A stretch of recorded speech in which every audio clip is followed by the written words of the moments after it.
इस बार का मानसून सत्र मोदी सरकार की नींव की आखिरी कील साबित होगा।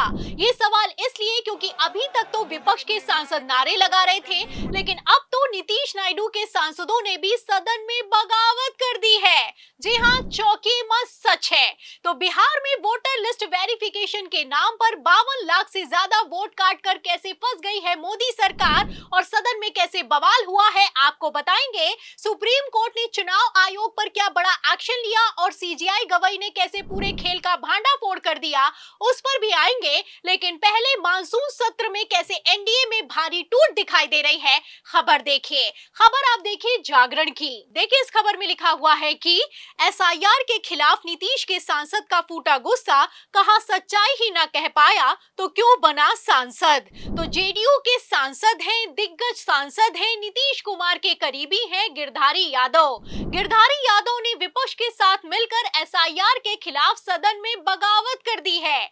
आपको बता दें, बयान ये निकलकर सामने आया है, सदन में खड़े होकर गिरधारी यादव ने ये नारा लगाया है कि सच्चाई तो कहकर रहूंगा। फिलहाल मैं आपको बता दूं कि जब से ये बयान जेडीयू के सांसद की तरफ से दिया गया है, उसके बाद से हड़कंप मच गया है, क्योंकि बिहार में वोटर लिस्ट वेरिफिकेशन को लेकर कैसे इंडिया गठबंधन ने मानसून सत्र में कमान संभाली है, आप तस्वीरें देख सकते हैं।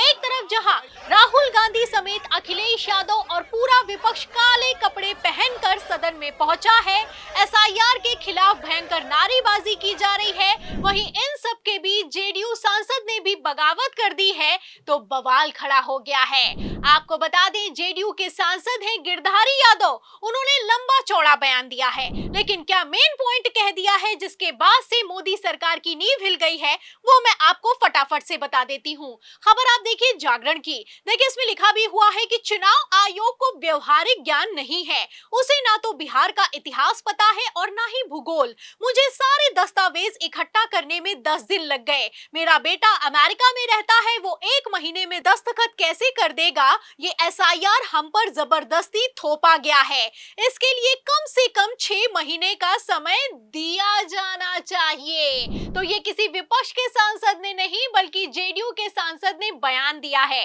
जेडीयू के सांसद ने साफ कह दिया है कि एसआईआर को बिहार पर थोपा गया है, बिहार की जनता पर थोपा गया है। चुनाव आयोग जानता ही क्या है।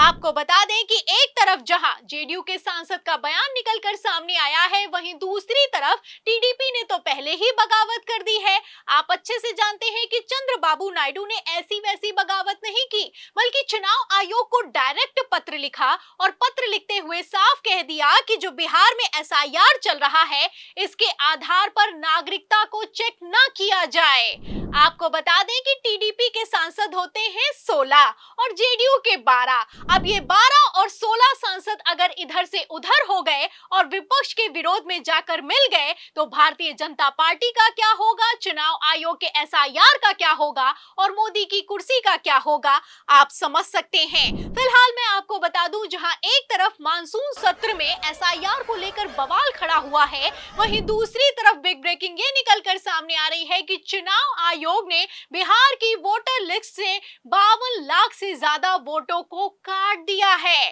खबर भी मौजूद है, खबर आप देख सकते हैं कि बिहार की मतदाता सूची में 52 लाख से ज्यादा गड़बड़ियां चुनाव आयोग के एसआईआर अभियान से बड़ा खुलासा हुआ है। तो खुलासे पर खुलासे हो रहे हैं। पहले 35 लाख वोट काटे गए थे और अब 52 लाख वोट काटने की तैयारी है।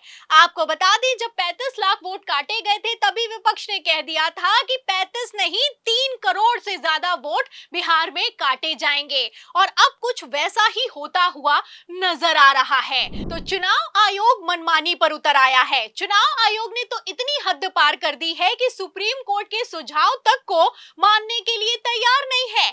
आपको बता दें कि जब 10 जुलाई को एसआईआर के खिलाफ सुप्रीम कोर्ट में सुनवाई हुई, तो सुप्रीम कोर्ट ने चुनाव आयोग को सुझाव देते हुए कहा कि बिहार के वोटर लिस्ट वेरिफिकेशन में voter ID card, ration card और आधार कार्ड को भी शामिल किया जाए।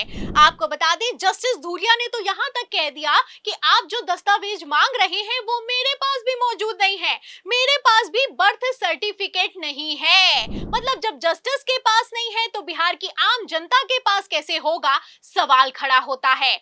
आपको बता दें कि सुप्रीम कोर्ट ने सुझाव दिया, लेकिन इस सुझाव को भी चुनाव आयोग ने मानने से साफ इनकार कर दिया। 22 जुलाई को सुप्रीम कोर्ट में चुनाव आयोग ने हलफनामा दाखिल किया है और सुप्रीम कोर्ट के ही नोटिस के और सुप्रीम कोर्ट के ही सुझाव का जवाब देते हुए कहा है कि Aadhaar, voter ID card, ration card अकेले नागरिकता का प्रमाण नहीं है। तो आप नागरिकता चेक कर रहे हैं या वोटर्स वेरिफिकेशन कर रहे हैं, सवाल खड़ा होता है। और अगर नागरिकता चेक कर रहे हैं तो वोटर आईडी कार्ड के दम पर जो पिछले चुनाव हुए हैं, 2024 का लोकसभा चुनाव बिहार में हुआ है, क्या उसे भी कैंसिल कर दिया जाएगा, ये भी सवाल खड़ा होता है। तो फिलहाल कई तरह के सवाल खड़े होते हैं और इन सवालों के जवाब चुनाव आयोग देने के लिए तैयार नहीं है। सदन में भारतीय जनता पार्टी भाग खड़ी हुई है और सुप्रीम कोर्ट से चुनाव आयोग भाग खड़ा हुआ है। लेकिन अब भागने से कुछ नहीं होने वाला है, क्योंकि 28 जुलाई को चुनाव आयोग के दिए गए जवाब पर फिर से सुप्रीम कोर्ट में सुनवाई होगी और इस सुनवाई में चुनाव आयोग ने आखिर क्यों आधार कार्ड, राशन कार्ड और वोटर आईडी कार्ड को कंसीडर नहीं किया, इसका जवाब देना होगा। आपको बता दें कि सुप्रीम कोर्ट में जहां एक तरफ सुनवाई होने वाली है, वहीं दूसरी तरफ सुप्रीम कोर्ट क्या फैसला लेने वाला है, इसको लेकर सीजेआई बीआर गवई ने इशारा भी कर दिया है। खबर भी मौजूद है, खबर आप देख सकते हैं। खबर में साफ लिखा हुआ है कि निर्वाचन आयोग के मनमाने फैसले पर सुप्रीम कोर्ट ने लगाई लगाम। तो पंचायत चुनावों को लेकर पहली बार सुप्रीम कोर्ट में मामला दाखिल किया गया। उत्तराखंड के टिहरी से जुड़ा हुआ मामला है। आपको बता दें, यहाँ पर पहले तो रिटर्निंग ऑफिसर ने कांग्रेस प्रत्याशी सीता देवी के फॉर्म को स्वीकार कर लिया, लेकिन इन वोटिंग से ठीक पहले कांग्रेस के प्रत्याशी के फॉर्म को कैंसिल कर दिया गया और भारतीय जनता पार्टी की प्रत्याशी सरिता देवी को निर्विरोध विजयी घोषित कर दिया गया। अब इसी को लेकर बवाल हुआ तो हाईकोर्ट में केस दाखिल हुआ। हाईकोर्ट ने कहा कि चुनाव आयोग ने गलत किया है।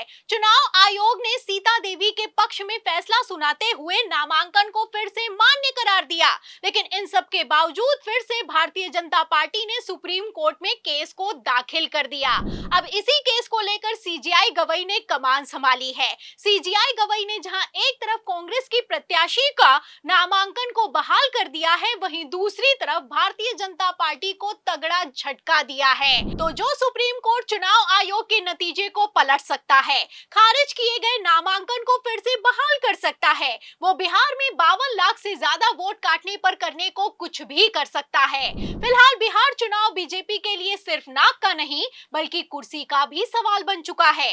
बिहार चुनाव में अगर भारतीय जनता पार्टी हारी तो आरएसएस धनखड़ से भी बुरी हालत में मोदी को बाहर करने की तैयारी में है। ऐसे हालातों में सदन से लेकर सुप्रीम कोर्ट तक फंस चुकी भारतीय जनता पार्टी का बिहार के चुनावों में क्या होगा, इस सवाल के जवाब में सदन में भारतीय जनता पार्टी की हालत पर, चुनाव आयोग के जवाब पर और सुप्रीम कोर्ट के एक्शन पर आपकी जो भी राय है हमें कमेंट बॉक्स में जरूर लिखें। वीडियो को ज्यादा से ज्यादा शेयर करें, हमारे चैनल को लाइक करें, सब्सक्राइब करें, ज्वाइन करें। फिर मिलती हूँ अगली खबर के साथ, तब तक के लिए धन्यवाद।